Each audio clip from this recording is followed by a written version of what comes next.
Hey everyone, thanks for joining me today. I'd like to draw some parallels between four stories that many of us are familiar with from the Bible. The story of the prodigal son, the lost sheep, Adam and Eve, and the disciples and Jesus on the boat during the storm.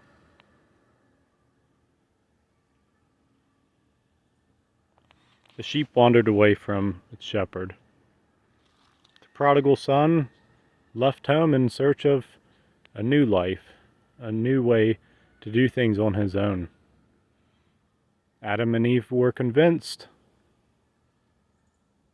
to eat of the fruit.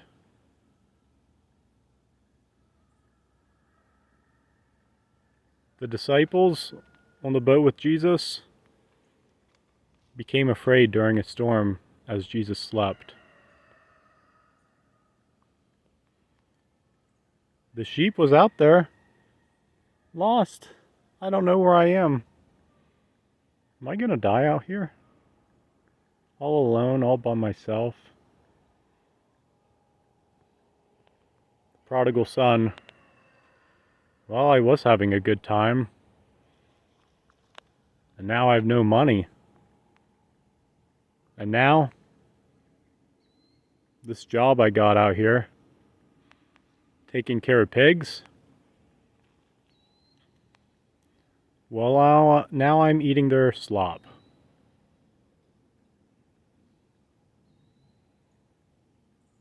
This is pathetic. The disciples, yeah, I think we're probably going to die. Because we're in a horrible storm and Jesus is sleeping. Adam and Eve,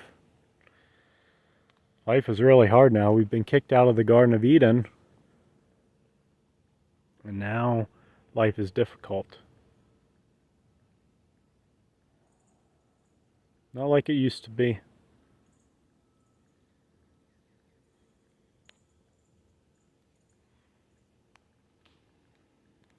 The sheep thought, yeah, I'm going to die. And then all of a sudden, the shepherd finds the sheep. I'm saved. But the sheep was the one lost, not the shepherd.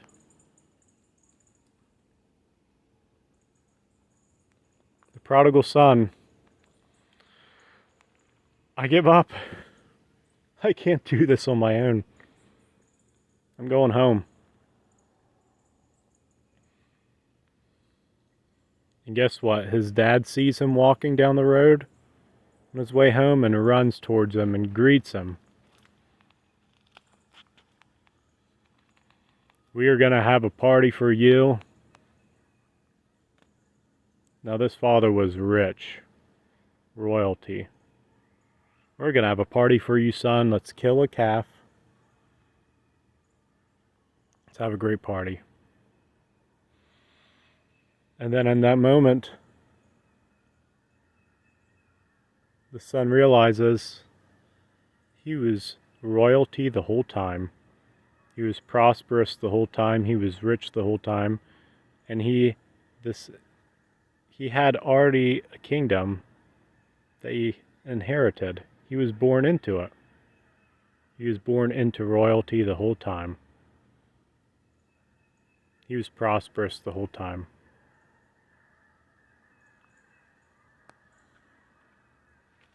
The disciples woke Jesus up. Jesus, we're going to die. And Jesus asked them why they didn't have faith. He calmed the waters. Said, see, everything was fine the whole time.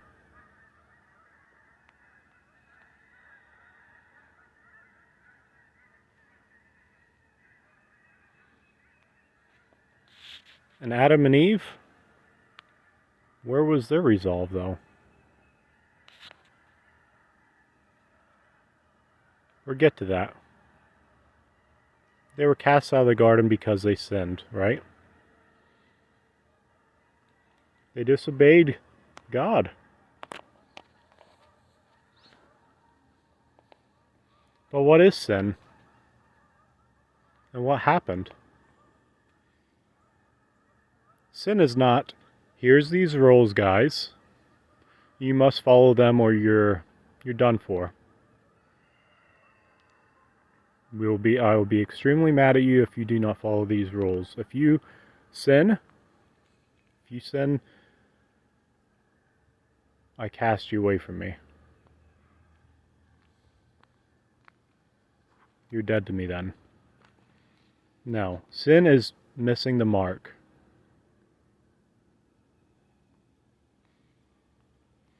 See, the serpent told Adam and Eve, hey, if you eat of this fruit, you're going to know stuff that God knows. But that was the whole lie, of course. The lie was, you got to do something to know what God knows.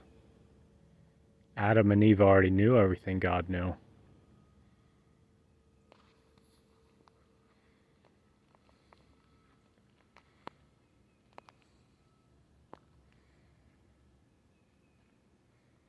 The disciples, they were already safe.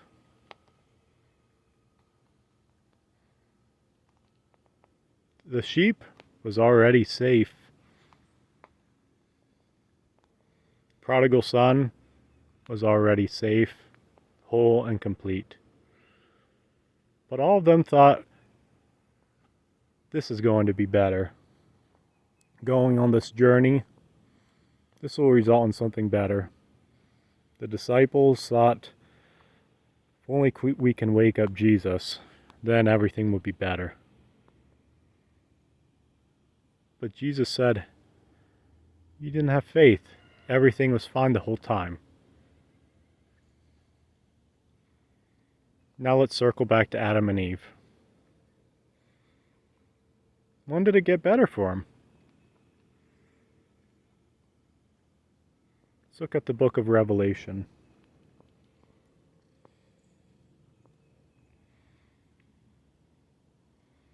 In the book of Revelation, it shows the end of the world.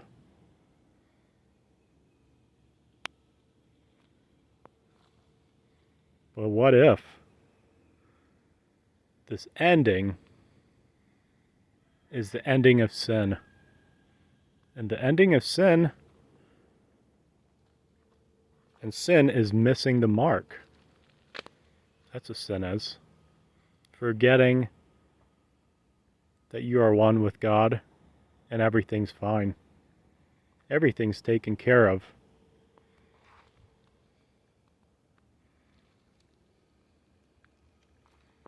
There's nothing to worry about. Sin is the belief in separation, and that you got to do something to earn heaven, earn God. You need to ask God into your heart. You need to seek God. You need to do something on your own accord. But as you can see, all these characters, the truth was within them the whole time and made a complete circle. Now the seeking, the journey, we're all on this journey. It's not wrong. We're all on the journey, but it brings us back to ourselves.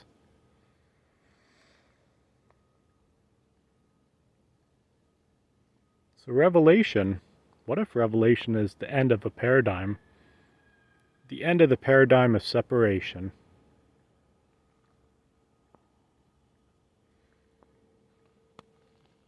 And then you realize heaven is here the whole time. That you are always safe. There's a passage in the Bible that says, wake up, thou sleeper. Why sleepest thou?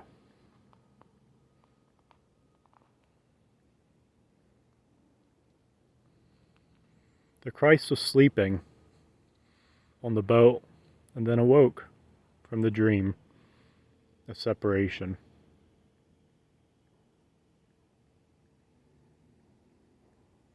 The disciples now, they were believing in separation. The Christ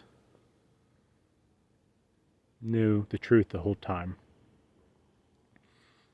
The Christ in you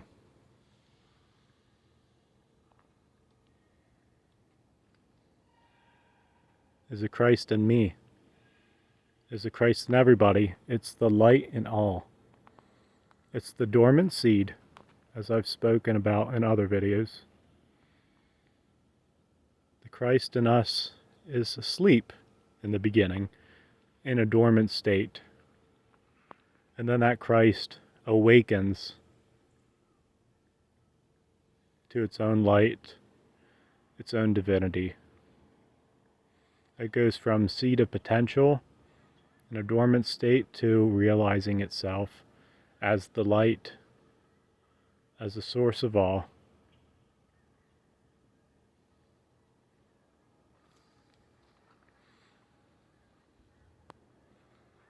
The light in you and the light in me is the light in everything.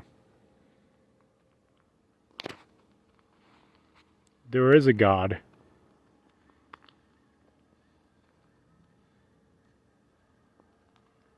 And God pervades all. And we don't need to do anything to find God. We are royalty. We are perfection. We are the light.